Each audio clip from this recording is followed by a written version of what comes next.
네, 여러분 안녕하십니까? 청년소망교회 주일날 예배 2021년도 7월 25일자 시작하도록 하겠습니다. 먼저 성경 말씀 보겠습니다. 마태복음 14장 36절 한 군데만 보겠습니다. 읽겠습니다.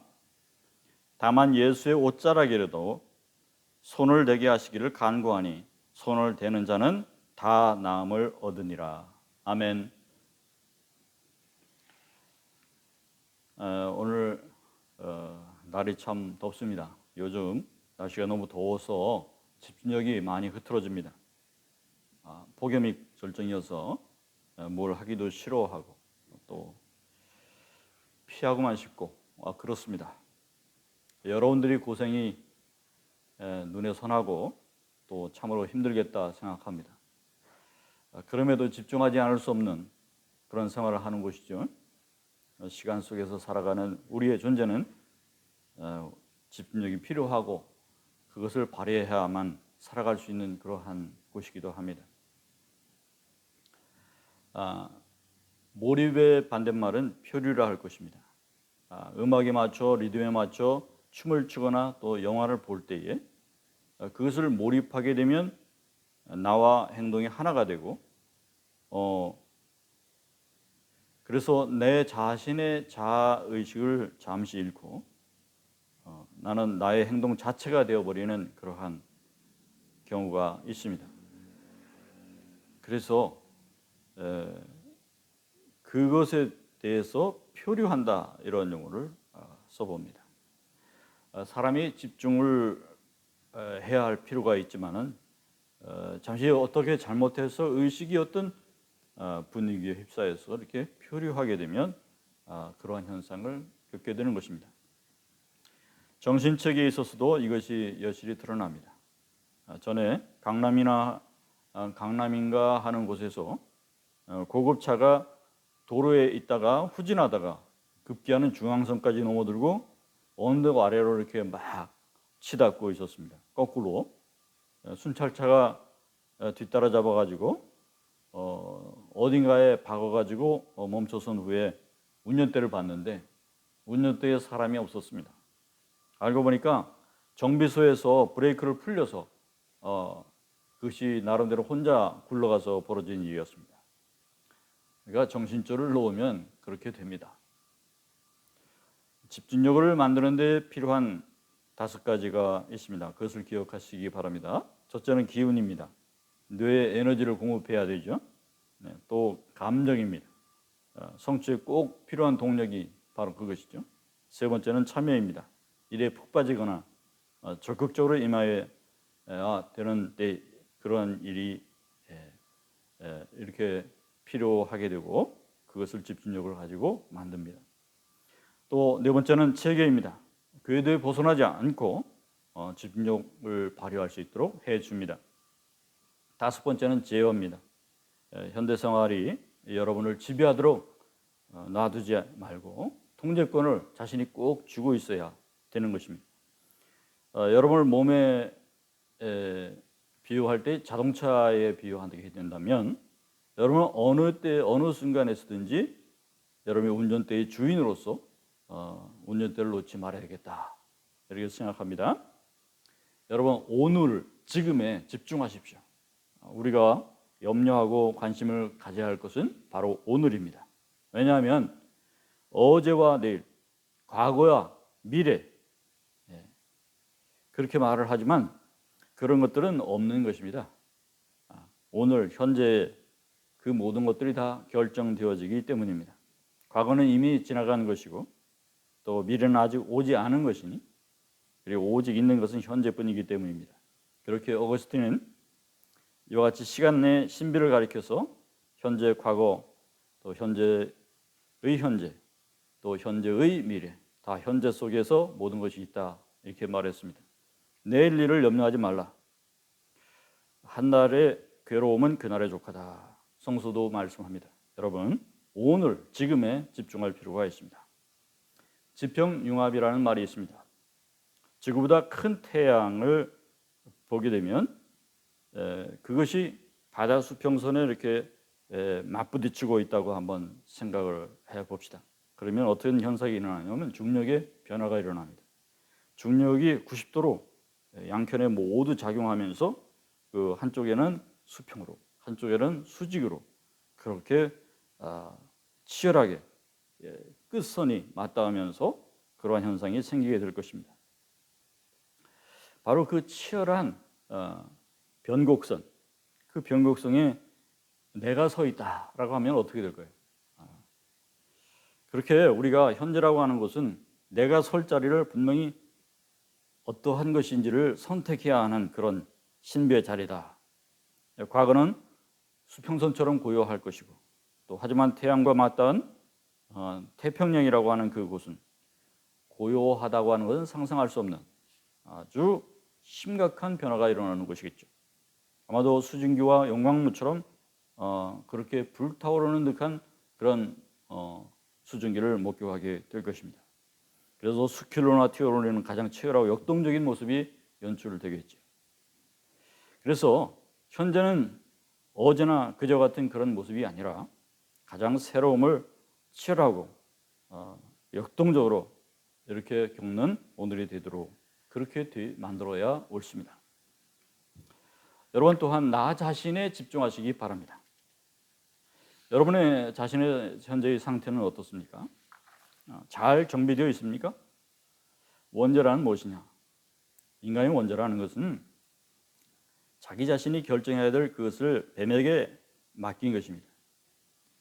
우리의 자유, 인격, 나만의 사명 그것을 다 맡겨버렸다고 하는 것이 바로 원죄의 내용입니다. 투비와 나 투비, 사느냐 죽느냐 이것이 얼마나 중요한 문제입니까? 그런데 그것을 다른 사람에게 맡긴다고요? 그것을 아무렇지도 않게 화장실 앞에 가방처럼 누구에게 맡긴다는 말입니다. 언제라도 문제가 생길 수 있게 되겠죠. 그러므로 책임적인 자아로 서시기 바랍니다. 니체의 영향을 받은 몰턴 비신그라드라고 하는 그런 사람이 줄타는 사람이라고 하는 그 책에서 이런 얘기를 썼다고 합니다. 인간은 허무한 심연 위에 있는 심연 위에 걸쳐져 있는 줄을 타는 사람이다. 그러니까 발을 내디뎌도 위험하고 뒤를 돌아봐도 위험하고 또 무소해도 위험하고 또 정지해도 위험하다는 것이죠. 그렇게 사방이 위험에 둘러싸여 있다고 하는 것입니다.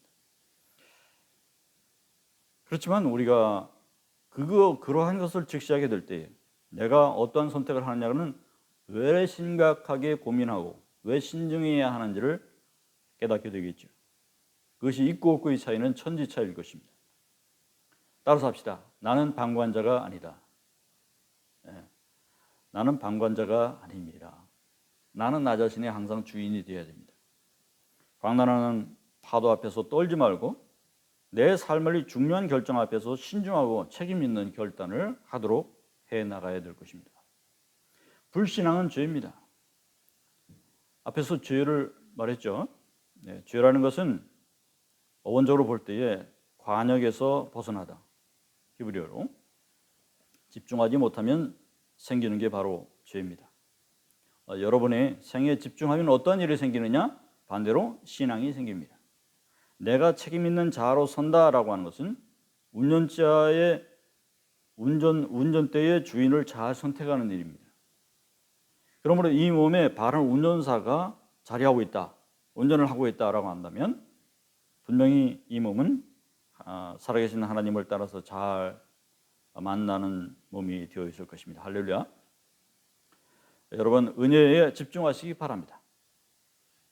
받은 은혜에 놓치지 마시기 바랍니다. 인생은 B와 D 사이의 C다. birth와 death 사이의 choice다. 삶과 죽음 사이의 선택이다. 장폴 사르트르가 말했습니다. 얼마 전에 하와이 화산 용암을 이렇게 화면에서 있는 것을 구경하는데 거기에서 가까이 간 그 배 위에 용암 덩어리가 떨어졌습니다. 그래서 그 배는 큰 구멍을 내고 말았다라고 하는 것이 뉴스에 등장했었습니다. 우리의 중앙에 화산 구덩이를 두고 간헐적으로 떨어지는 그 용암 덩어리에 맞아 죽는 교차로를 날마다 지나고 있다고 우리가 생각해 볼 수 있습니다. 누군가는 러시안 룰렛처럼 남이 대신 죽는 모습을 보고 아, 내가 살았구나 이렇게 환호하고 즐거워할 수 있습니다. 하지만 언제든 죽을 수 있다는 그 사실을 뻔히 알면서 그렇게 환호할 수 있을까요? 그것은 우리가 살아가는 바른 삶의 방식이 아닙니다. 전에 김영수라고 우리 군선교 하는 목사님이 몸의 암의 2차 전이로 말미암아서 소천하셨었습니다. 바로 이웃에서 함께 군선교 사역을 하던 선배 목사님을 우리가 잃었습니다. 그렇게 준비된 것 없이 빨리 갈 수도 있구나 이렇게 생각하게 되는 경각심을 가지게 된 계기가 되었습니다. 그런데 다른 불신자들과는 달리 특이한 점은 우리 장례식장이 어떤 조상집도 아니고 그리고 잔치집 같지도 않다. 그저 그런 날 같더라 라고 하는 거예요. 왜 그러냐면 어떤 아프리카에서는 뭐 장례식을 할 때 춤까지 춘다고 하고 또 믿지 않는 사람들은 굉장히 슬픈 날이 될 수도 있는데 그런데 분명히 필요한 것은 마음의 위로가 필요한 사람들이 모인 것이지만 그렇게 평상시와 같았던 것은 시전일관 그 목사님의 평상시의 삶을 그러한 식으로 살다가 가셨기 때문입니다. 그러니까 성별회를 굳이 따로 할 필요가 없는 것이죠. 오래전에 그렇게 살도록 삶을 초이시했습니다. 원래 재발하기 전에 군선교로 오시기 전에 다른 목회를 하시다가 군선교가 마지막인 걸 뻔히 알고 오신 것이고 또 군선교를 하면서까지 병이 암이 다시 재발해서 이게 전이가 됐지만 그래서 살이 말라서 빼빼 마른 몸이 됐지만 최선을 다해서 교회를 위해서 헌신하시고 또 마지막까지도 병사들을 위해서 진심 어린 간증을 하시고 그 말씀을 남겨주시기 위해서 최선을 다하셨던 그 모습이 눈에 그려진 것입니다. 그렇게 해서 우리 모두는 하나님 나라에서 제외를 하게 되는데 우리보다 약간 먼저 가신 것이다. 그렇게 생각하는 것이기 때문에 평소처럼 환송하는 모습을 또한 우리가 보일 수 있었던 것입니다. 여러분도 하루하루 우리 김영수 목사님처럼 최선을 다하시는 그러한 삶을 사시기를 바랍니다. 죽음은 생의 끝이 있지 않고 생 한가운데 존재합니다. 생 한가운데 교차로 중앙에 있는 그러한 용암 구덩이에 오늘도 빠질 수도 있고 안 빠질 수도 있고 또 간헐적으로 그 화산 구덩이에서 용암이 튀어나와서 우리를 구멍 뚫을 수 있는 그런 맞아 죽을 수 있는 그러한 가운데 우리가 살고 있다. 생의 한가운데 그 죽음이 있다. 죽음의 가책과 그 불안이 바로 지옥이라고 합니다. 누구나 해당할 수 있지만 준비되지 못한 자에게는 지옥이 맞습니다. 하지만 여러분과 나는 준비되어 있는 사람들이 될 수 있기를 바랍니다. 예수님께서 우리들에게 말씀을 전하셨던 2000년 전에도 사람들은 우리와 지금 별발이 다를 것이 없었습니다. 예수님께서 뭐라고 말씀하셨냐면 너희는 듣기는 들어도 알지 못하고 보기는 보아도 깨닫지 못한다. 얼마나 이해력이 부족했습니까? 저희들에게 꾸준도 자주 하셨지만 조금만 알아들어도 굉장히 칭찬을 하셨어요. 신앙에도 집중력이 필요합니다. 시편 1편에 보면 그는 시냇가에 심은 나무가 철을 따라 열매를 맺으며 그 잎사귀가 마르지 아니함 같으니 그가 하는 모든 일이 다 형통하리로다. 아멘. 그 잎사귀 하나가 나무의 생장을 증거하고 있습니다. 바로 그 잎사귀 하나는 바로 우리의 삶의 하루에 해당한다고 생각합니다. 우리의 하루의 한 날에 우리가 집중을 하게 되면 우리가 누구인지, 우리가 어디에다가 뿌리를 받고 사는 사람인지 그것을 잘 보여줄 것이라고 봅니다. 여러분들의 하루를 보게 되면 여러분의 신앙을 본 것이나 진비 없는 그러한 현상이 될 것입니다. 그렇기 때문에 신앙에도 집중력이 필요합니다. 아까 말했듯이 히브리어로 저는 하타입니다. 그 단어는 바른 관행에서 벗어나다라는 뜻입니다. 헬라어로는 하말티아라고 합니다. 관역에서 벗어나다, 목표물을 잘못 설정하다라는 뜻입니다. 비슷하지만 약간 도화해졌죠? 여러분의 삶의 목표가 무엇인가요? 어디서 와서 어디로 간다고 생각하는 삶입니까? 그러한 생사 문제에 대해서 바른 관계를 정립하셨나요? 그렇다고 한다면 관역에서 과연 벗어나지는 않을 것입니다. 죄는 인간의 목표를 왜곡시킵니다. 죄로부터 벗어나려면 목표를 바로 설정하는 법부터 세워두시기 바랍니다. 예수 그리스도는 이긴 자시고 승리자십니다. 우리가 그분을 목표로 설정할 때에 우리의 인생에 실패는 없을 것입니다. 마틴 루터는 말합니다. 우리는 생 한가운데에서 죽음에 의해 둘러싸여 있다. 죽음 한가운데서 지옥의 시면이 우리를 엄습해 오고 있다. 지옥의 가책과 불안 가운데에서 우리의 죄가 우리를 추격해 오고 있다. 분명히 우리가 아는 유명인들은 이 생의 빠른 죄의 추격 때문에 허용당해서 심판을 받는 모습들을 보여주고 있습니다. 하지만 그것들을 아무리 재빨리 피해서 벗어나서 생을 미리 먼저 마감한다고 해도 그 심판에 대해서 벗어날 수는 없습니다. 죄가 없는 사람이 되는 것은 아닙니다. 인간의 육체는 썩어짐으로 심판을 받지만 영은 오직 그를 창조하신 하나님에 의해 심판을 받기 때문입니다. 반면 우리가 각도를 달리해서 보면 어떨까요? 생 한가운데 죽음이 있다를 뒤집으면 우리는 죽음 한가운데 있는 생 속에 살고 있다, 그런 말이 됩니다. 크리스천은 이렇게 믿고 살아가고 있습니다. 죽음 한가운데서 우리는 생을 살고 있다. 그리스도는 결코 제단의 두 촛대 사이에서 가신 것이 아니라 예루살렘 거룩한 창의 바깥 해골이라고 하는 소외지대, 흉악한 강도들 사이에서 고통받고 버림받고 학대받고 무참히 짓밟혀 고통당하는 사람들과 함께 십자가형을 받고 죽으셨습니다. 그래서 우리의 형제가 되셨습니다. 우리의 삶에도 밋밋하지만은 않은 그런 삶의 투쟁 정신이 필요합니다. 엊그제 축구가 얼마나 답답했습니까?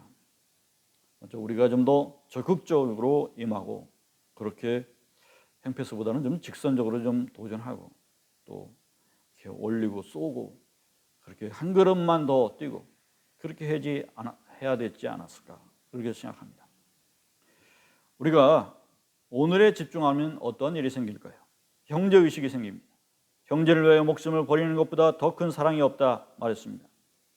우리도 형제를 위해서 목숨을 감수할 수 있게 됩니다. 이웃사랑이 적당한 그 한계 설정을 세우면 안 됩니다. 그것을 무너뜨리게 됩니다. 여러분, 나의 문제에 집중해서 모든 선택에 책임의식을 갖고 오늘 한 일 그렇게 하루하루 삶의 영역을 넓혀가시기 바랍니다. 흔들리지 말며 주의 일에 항상 힘쓰는 자들이 되라. 여러분들이 바로 그러하시기 바랍니다. 수로보니게 여인은 집중력 있는 신앙을 보여줬습니다. 여자가 대답하여 이르되 주여 올소이다마는 상에 아래 개들도 아이들이 먹던 부스러기를 먹나이다. 예수께서 이르시되 이 말을 하였으니 돌아가라, 귀신이 내 딸에게서 나갔으니 나가느리라 하시매. 아멘. 중풍병자를 지붕에서 내린 신자들 역시 이와 같은 신앙인들에 속합니다. 무리들 때문에 예수께 데려갈 수 없으므로 그 계신 곳에 지붕을 뜯어 구멍을 내고 중풍병자가 누운 상을 달아내리니 예수께서 그 믿음을 보시고 중풍병자들에게 이르시되 작은 자야 네 죄 사함을 받았느니라 하시니라. 아멘. 성전 미문에 앉아있던 맹인 바리새인과 집중력 있는 순간적인 기질을 발휘함으로써 그의 인생 전후가 달라진 대표적인 케이스를 우리에게 보여줬습니다. 많은 사람이 꾸짖어 잠잠하라 하되 그가 더욱 크게 소리질러 이르되 다윗의 자손이여 나를 불쌍히 여기소서 하는지라. 예수께서 이르시되 가라, 네 믿음이 너를 구원하였다 하시니. 아멘. 할렐루야. 그런데 오늘 본문처럼 신앙의 집중력을 보일 때에 이러한 기적을 자주 보였다는 점입니다. 다만 예수의 옷자락이라도 손을 대게 하시기를 간구하니 손을 대는 자마다 다 나음을 얻었느니라. 아멘.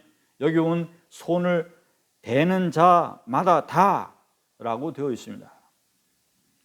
12해 동안이나 혈류증을 앓는 여자가 예수의 뒤로 와서 그 겉옷가를 만지니 이는 제 마음에 그 겉옷만 만져도 구원을 받겠다 함이라. 예수께서 돌이켜 그를 보시며 이르시되 따라 안심하라, 네 믿음이 너를 구원하였다 하시니 여자가 그 즉시로 구원을 받으니라. 아멘.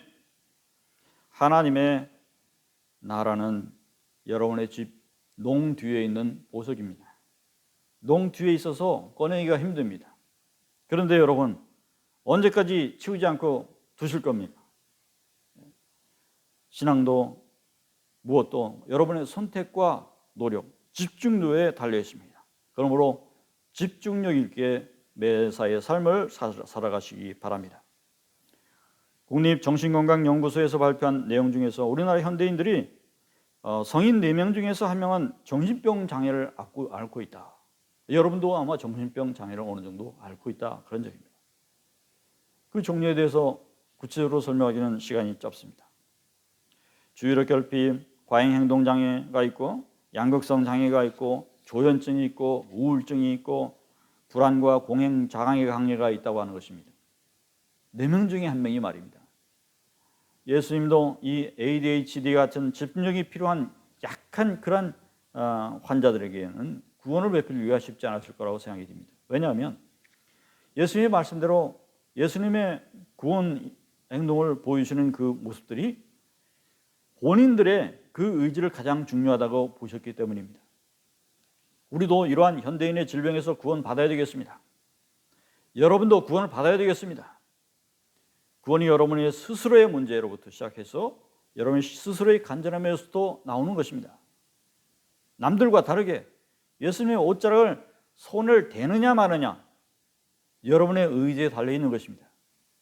여러분의 구원을 향한 집중력이 여러분의 정신적인 완쾌와 여러분의 구원을 부를 것입니다. 할렐루야. 기도하십시다. 하나님 아버지, 집중력 있는 신앙을 가지기를 원합니다. 이렇게 무덥고 이렇게 나른하고 우리를 힘들게 고단하게 만드는 이러한 환경이지만 그런 속에서 항상 집중력을 유지하는 신앙인들 되게 축복하여 주시고 남들보다 승리하고 주님께 축복받은 자로 서게 하여 주시옵소서. 우리의 삶의 모든 것이 우리의 삶의 문제에 대해서 항상 진지하게 생각하고 그 중앙에 핵심적인 가운데 서는 저희 신앙인들 다 되게 축복하여 주옵소서. 예수님의 이름으로 간절히 기도했습니다. 아멘.